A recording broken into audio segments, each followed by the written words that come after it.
So, smokers, if you come to Pato, enjoy getting rammed up the ass for cigarette prices. Yes, that's true. So, on that note, I think that's all the notes I have. Kyle, anything else you got for this?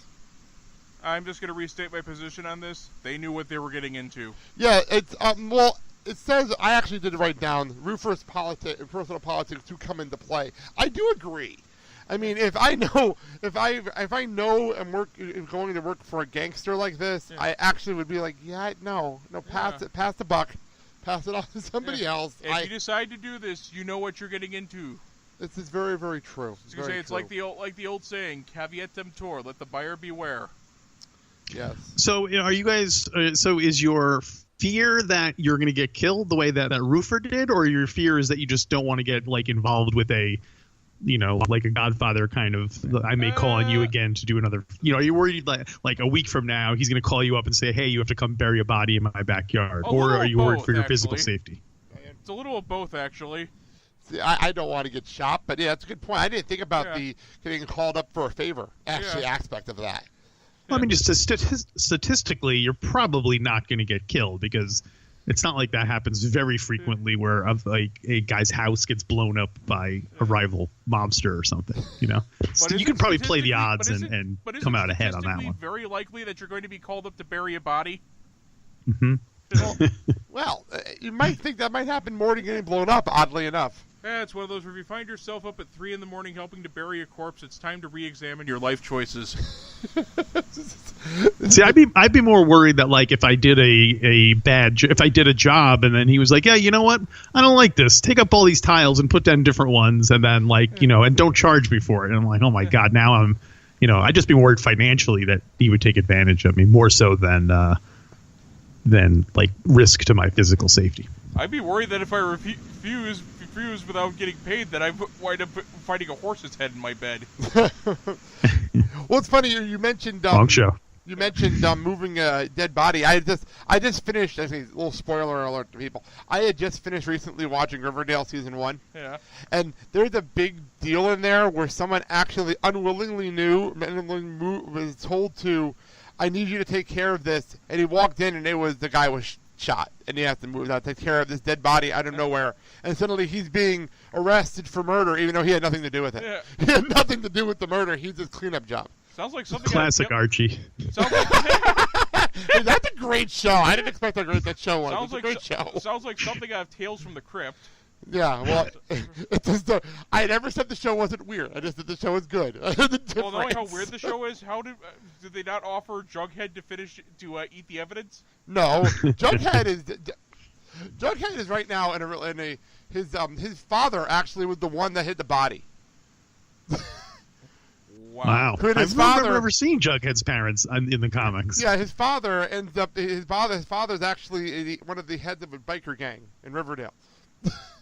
Does his father always wear like a signature headpiece, like a motorcycle helmet, the way Jughead always wears his little crown hat? No, but he does have they do have nice jackets with really cool logos on the back that all match the gang. So this is Archie beats Sons of Anarchy. It's definitely interesting. And then then he ends up dating Veronica. It's a whole weird storyline. It's weird. This sounds like fan fiction by somebody who really loves Jughead. Or it's just a fun show that's on the CW, because it's a CW program that's on in the background of superhero shows. Archie beats David Lynch.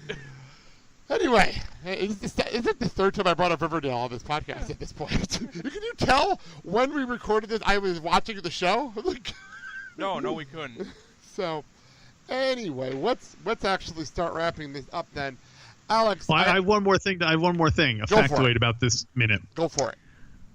He mentions the contractor guy, who I think might be among the weakest actor in a movie filled with weak actors.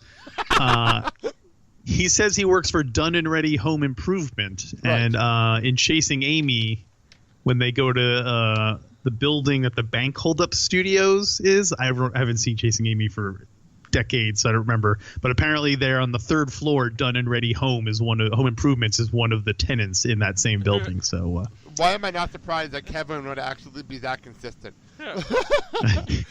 This doesn't surprise me whatsoever that he would do that. Because I looked it up. It is not a real thing, but I would not be shocked if he kept his continuity going. Yeah.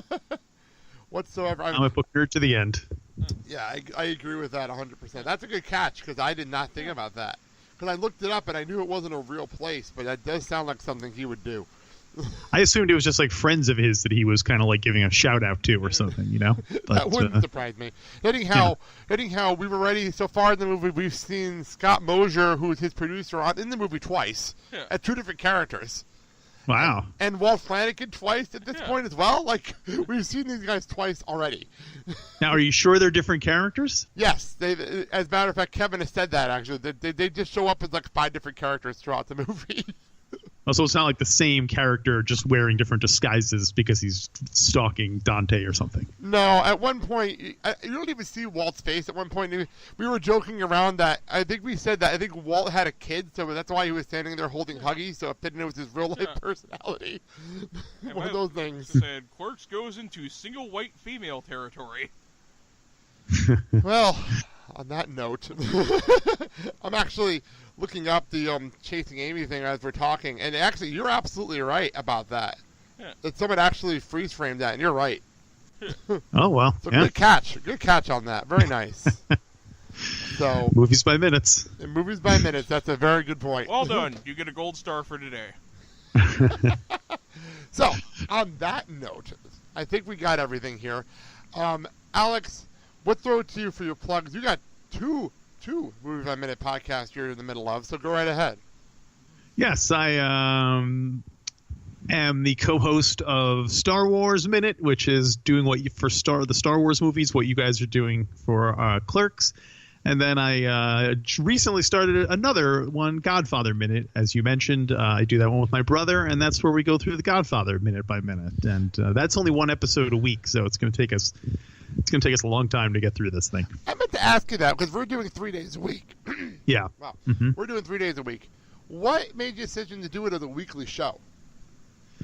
Well, mostly it was because of my brother's schedule. He has a job that makes him very busy, so we can't necessarily record as frequently as would be required for a 5 days a week or 3 days a week show, and we figured there's no rush, so what the heck. And then plus also right now Star Wars Minute is on hiatus, so I don't know if I could do 2 5-day-a-week podcasts simultaneously. So we're doing Godfather Minute more like a marathon, a long, steady pace rather than the relative sprint of the 5 days a week. And so it'll take us like 4 years to get to Godfather 2.